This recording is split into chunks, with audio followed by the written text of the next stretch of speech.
आज यहाँ पे आए हुए सभी मेरे बैंड ओनर और यूट्यूबर और आर्टिस्ट लोग भी शायद आए हुए हैं। बहुत मैं जानता ज़्यादा नहीं हूँ, लेकिन कुछ जर्सी पहन के आए हैं तो उसको थोड़ा बहुत पहचानता हूँ। अभी ये मुद्दा तो पहले से ही पता है सबको कि किस सिलसिले में मीटिंग हो रहा है, और इस सिलसिले में हम पहले से ही बता चुके हैं। हमारा बैंड इंडस्ट्रीज में 8 महीने का करियर है, लेकिन जब ये हम यहाँ 8 महीने पहले मैंने बैंड अनाउंस किया और दूसरे महीने में ये जुलाई महीने में है ना एक कोर्ट का नोटिफिकेशन आता है, वो उनको पता चल गया था। उसके वो बात पे मैं बार बार वीडियो में बता रहा था आप सब लोगों को कि ये कंपटीशन वाला ज़माना है, ऐसा वैसा। मेरा जो बैंड तो पता नहीं, बारिश में कोई बजा नहीं रहता, लेकिन वीडियो ऐसे आते थे, वो देखता था बैंड में क्या हो रहा था। तो ये वो बात पे मैं बार बार बताने के बाद में भी कि लोग सुन नहीं रहते, यार अजीत भाई आए तो से है ना नियम कानून बता रहे यहाँ से वहाँ तक, और बैड कमेंट भी करते थे। तो मैं वो बात पे नाराज़ तो नहीं हूँ, लेकिन वो बात यहाँ तक पहुँच गई आखिरी पे। अगर हम एसोसिएशन या संगठन हम नहीं बनाते हैं तो अपना बैंड जरूर बंद हो जाएगा, 1 साल भी नहीं लगेगा। आज यहाँ से बोल रहे हैं, अभी बोल रहे हैं वही जो हम बोलते हैं। हम यहाँ भगवान नहीं है, लेकिन किसी न किसी हमारे पास में किसी न किसी चीज़ का एविडेंस होता है। बिना एविडेंस के हम बात करते नहीं हैं और आगे भी करेंगे नहीं। तो अभी हम एसोसिएशन पहले रजिस्ट्रेशन करते हैं, और उसके बाद में नया गवर्नमेंट का नियम है और हाई कोर्ट का नियम है, वो अपन डालेंगे और उसके हिसाब से आगे चलेंगे। तो अपना बैंड का जो बिजनेस है टिकेगा। और अगर हम ही गलत करेंगे या हम ही सुनेंगे नहीं तो ये बिजनेस डाउन हो जाएगा और ख़त्म हो जाएगा। आगे क्या करना है ये तो सिर्फ बता सकता। आप सबको है ना सपोर्ट करना पड़ेगा, तभी आगे अपन चलेंगे। और किसी को और भी कुछ बताना है या ज़्यादा से कुछ उसके बारे में कुछ बात करना है तो यहाँ स्टेज पे आके हमको बताएं, और वो मुद्दा भी हम लाएंगे। और टक्कर वाली बात तो होना ही नहीं चाहिए, ये टक्कर से ही यहाँ तक मामला पहुँचा है।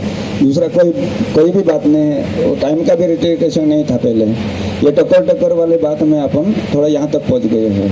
और अभी भी 1 तारीख तक अपन को रजिस्ट्रेशन करके ये गवर्नमेंट सीरीज से अपन कलेक्टर ऑफिस में जाके रजिस्ट्रेशन कराना जरूरी है। नहीं तो 1 तारीख के बाद में और एक नियमावली आने वाली है हाई कोर्ट से।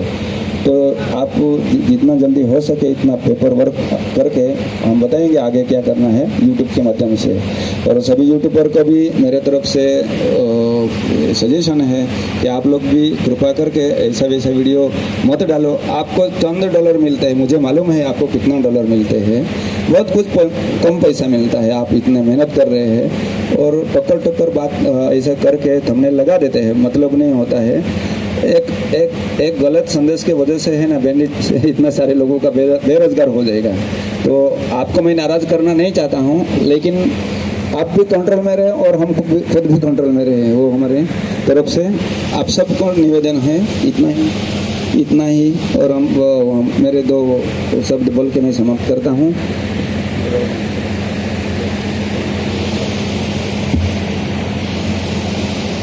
हाँ, तो હવે કોમ્પિટિશન છે, પણ આપણે નક્કી તો કર્યું કે બંધ કરશું, પણ કેવી રીતે બંધ કરશું? કોઈને કંઈ કહેવું હોય તો કહી શકે.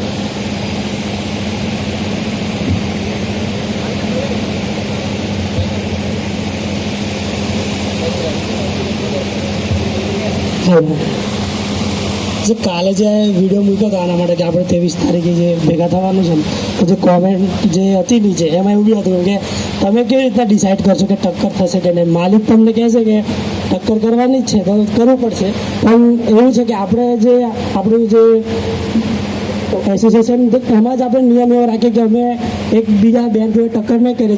બેન્ડ આવશે તો અમારું જે બેસ્ટ પરફોર્મન્સ છે, અમારી તૈયારી છે એ અમે બતાવશું, સામે બેન્ડવાળાએ બતાવશે, એટલે કોમ્પિટિશનની વાત જ ના આવે એમ. એટલે અમુક લોકોને એવું કે અમે માલિક છે ને, માલિક કહેશે તો, પણ આપણે બી સંગઠનમાં હશું તો આપણે આપણું જે વાત મૂકી શકશું એ મજબૂતાઈથી. એટલે આના પર આપણે ધ્યાન આપવું જોઈએ. આપણે આપણું બેસ્ટ પરફોર્મન્સ, જો એક મોટા મ્યુઝિશિયને કીધું છે, કંઈક વિદેશના હતા, કે રેસ છે ને હરીફાઈ ઘોડાની હોય, કલાકારોની ના હોય. એટલે આપણે બધાએ એ કરવું જોઈએ. એટલે આટલું. મેં તો મારા યુટ્યુબ ચેનલ છે ખાલી 67 જેટલા જ ફોલોઅર છે, એટલે કંઈ મેં કંઈ એ નહીં, પણ આપણે ઇન્ટરેસ્ટેડ માણસ છીએ બેન્ડના, અડધી રાતે બી જોવા જઈએ, એટલા માટે આ સજેશન આપ્યું. બાકી તો એ યુટ્યુબ ચેનલમાં આપણે કોઈ એ નથી, વિડીયો નહીં મૂક્યા સારા.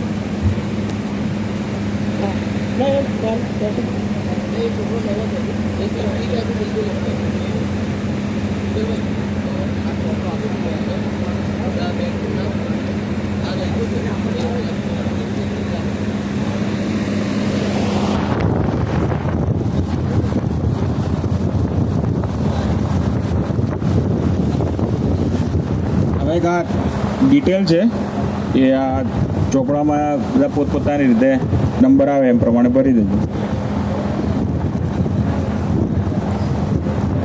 હા હા.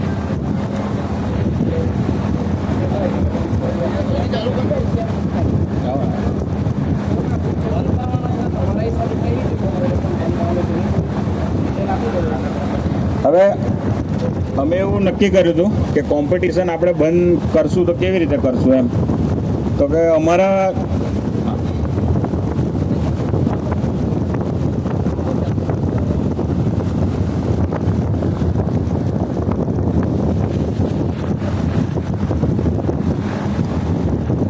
કોમ્પિટિશનની વાત કરીએ તો કોમ્પિટિશન અત્યારે 2-3 વર્ષ થયેલા છે.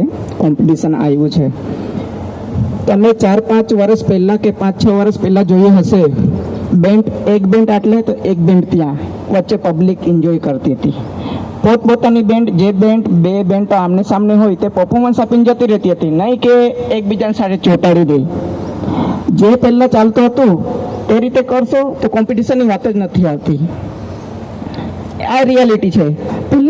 પહેલા એક બેન્ડ હોય તો આ બાજુની બેન્ડ હોય, દૂર જ રહેતી હતી. જે રીતે અજય સરે કીધું કે એક ડિસ્ટન્સ હોવો જોઈએ બંને પાર્ટી વચ્ચે, તો તે ડિસ્ટન્સ જો તમે મેન્ટેન કરશો તો ટક્કરની વાત જ નથી ઊભી થતી. પછી જ્યારે આ જો કોમ્પિટિશન ક્યાંથી, આ પ્રેશર મીડ આવી ત્યાંથી. પહેલાં પ્રેશર મીડ નથી, ખાલી સ્પીકર મીડ હતી. તેના આધારે જસ્ટ વગાડીને જતા રહેતા હતા. ને મારો બીજો એક મુદ્દો, અત્યારના બેન્ડ પાર્ટીમાં જે કારીગર હોય છે, ચાલો ઉપરનો સ્ટાફ છોડી દઈએ, નીચેનો સ્ટાફમાં બધાને છોડીને 1-2 જણ એવા હોય છે જે સામેવાળી પાર્ટી ટક્કર ના લેવા માંગતી હોય, ખાલી પરફોર્મન્સ આપીને જવા માંગતી હોય, તો એ ખરા ખટ્ટા ઈશારા કરીને ઉત્સાહિત કરે કે તમે અમે કરતા છે તમે બી લો.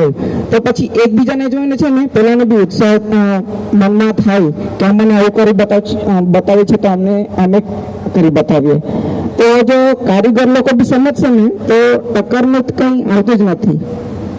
અમુક 4-5 મુદ્દા એવા છે જે ડિસ્કસ કરે તો બહુ વધારે લાંબુ થઈ જાય, પણ જ્યારે એસોસિએશન બનશે તેના નિયમો જોઈશું તો તેમાં પછી એવું લાગશે કે નિયમો ઉમેરવા જેવા છે તો ડિસ્કસ કરીને પછી ઉમેરી દઈશું. બસ મારે આટલું જ કહેવું છે. હજુ 4-5 મુદ્દા છે, એસોસિએશન બનશે પછી ડિસ્કસ કરીશું.